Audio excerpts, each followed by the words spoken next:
we are. You know who we are. 'Cause we're pimping all over the world. What's up, everybody? Your boy Timmy Tim, and welcome to thebeatcolumbia.com. You are currently on my page, which is the World Takeover. I want to shout out to Favor, man. I really appreciate the background he's doing right here. This is real nice. It's, you know what? And he changed it because Favor, my camera guy, is a crackhead. Kids say no to drugs. All right, but keep it locked right here, baby, because it's going to be going on right here at my page every week. We're going to do something new. We're going to be out and about with the camera. If you see me and Favor coming with the camera and your game is not tight, say you might be ashy, you might have some cracklings in your eye, you didn't brush your teeth, or your pants not ironed, you need to haul ass because it's going on the camera. This is the World Takeover, and nobody's off limits. Politicians, musicians, comedians, and speaking of comedians, Aries Spears interviewed right here at thebeatcolumbia.com. Yeah, we ain't playing. We for real. We about to do this, all right? So this is what I need you to do. Go get some popcorn, go get some chips, whatever it is you need to do. Make the kids sit down. If somebody's cutting grass across the street, make them cut the lawnmower off because everything is now. The World Takeover is right here at thebeatcolumbia.com. What's up, everybody? Your boy Timmy Tim inside the Comedy House now, man. I'm saying we just saw Aries Spears put it down, man. Aries Spears in the Metro. Great set, man. Great set. I can tell, you know, doing comedy, man, seeing you do your thing, you know, that's some seasoned material there. I see your presentation was off the meter. Well, you know, I've been doing it for 21 years, so you know, it's like a little kid that starts doing karate at 7. Hopefully 20 years later you be a master. I'm not saying I'm a master, but because I got a lot to learn and a long way to go and a lot of improvements to make. But yeah, I've put in enough time to where I think I kind of know what I'm doing a little bit sometimes. Well, that's one of the things that make you great, man, because even though people telling you you're great, you know what I mean, you still feel like you're not great yet. I mean, that keeps pushing you to do bigger things. I mean, you know, most of the guys that I look up to, the old school generation, of course, Pryor and Murphy, but even in today's generation, Chappelle, Chris Rock, they just constantly growing and they eventually find out, you know, who they are. You know, as Tracy Morgan once told me, you got to find your niche. Right. You know, so I'm still feeling like I got to try to find that. A lot of people know me for my impressions and characters and voice. Yo, what the dog does, what the dog does! I want to thank you, Lord, for all the times you was there. I want to thank you, Lord, for the nigga that didn't get. When the shit got real, show the nigga the metal. And that's how a dog do. The dog never settles it. But, you know, I still want to broaden my point of view and just try to explore other things, other avenues that comedically, topic-wise might be darker, you know, things that maybe some people wouldn't touch. So yeah, you're always trying to evolve and find yourself, so I'm still trying to find myself. So if there was to be one comedian that you saw coming up that made you want to get into it, who would that be? Oh, for sure, Murphy. You know. This is Diane Wiggums, owner of the comedy house. You should have saw her make this dude just go get this man a drink while ago. Y'all should have been here. It was hilarious. Come here, Q. Come here. But like any great stand-up joke, you know, the setup and then the punchline. The setup was so perfect because I had asked for a drink, and the dude basically he gonna reenact it. My man, you think it's possible I can get like a Grandma on the rocks? They closing down in the kitchen right now. So I can't get that? No, but then the boss came, get him one. Yes, I skipped to it. And that lady was the boss, so white folks, you still have the power. So as I was saying, man, you know, you've been doing this game for a minute now, and we talked a little bit at the radio station.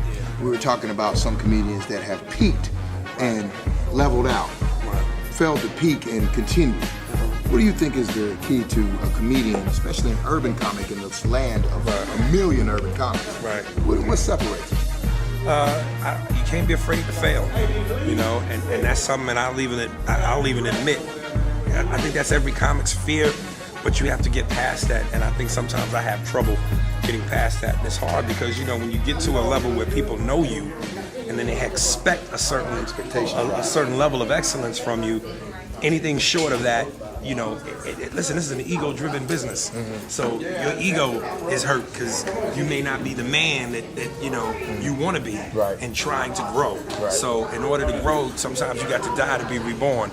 So nobody wants to die. You got to walk the plank. And I think I'm at a point right now where it's like, you know what, I have to start walking that plank. Because in order for me to evolve and get to that next level, I got to do that. I got to do that. I'm at that crossroads right now, where it's like people have seen me for many years. I did Mad, and then they saw me, be at Def Jam or the Shaq's All Star, which really took me to another level. But now it's like, okay, the awareness is now like, that's that guy. But now what? So I gotta find my second. I gotta find my second win. I gotta be Jordan coming back from baseball. Exactly. Yeah. I believe that you are a student of the game. In other words, you watch movies, you watch characters or whatever. Now, I've always said, and we talk about these things in our own personal circles, but I feel like the urban comedy is dead. I feel like it's dead because we don't have any more movies like there's no more Boomerangs, there's no more like Harlem Nights. There's the urban comedy classic, where I can tell you a line from the movie, you remember the movie. It seems like what Hollywood is doing now is they're taking what I would consider urban box office draws, such as a Mike Epps, putting him in the preview. Matter of fact, Next Day Air was garbage. Well, but before we can blame Hollywood, we have to blame ourselves. Because black people in this business, we have a mentality that once you get there, nigga, you on your own.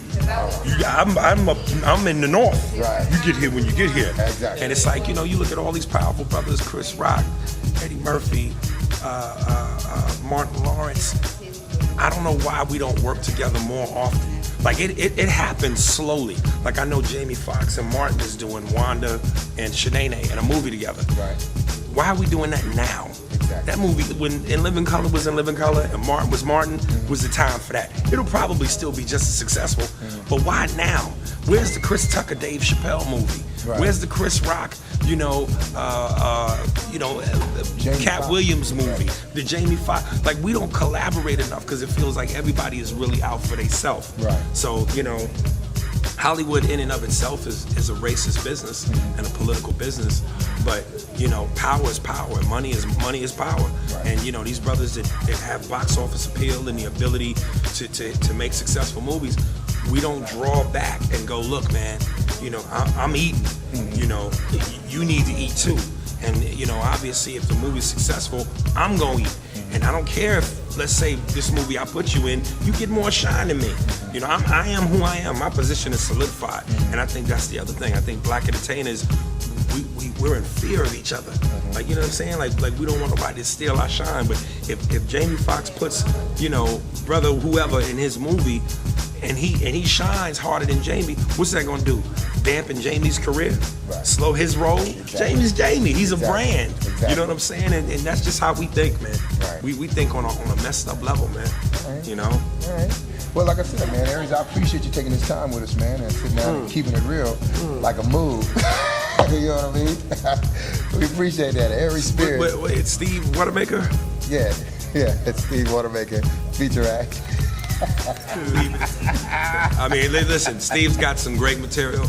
It was awesome when it was told 20 years ago, back when Red Fox did it. So, of course, it's gonna work now. Steve. His set is as fake as his hair. And this is officially Aries Spears going in.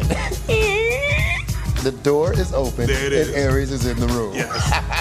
All right, baby. Aries, we appreciate it, bro. I appreciate it, bro. Thank you, man. Thank you.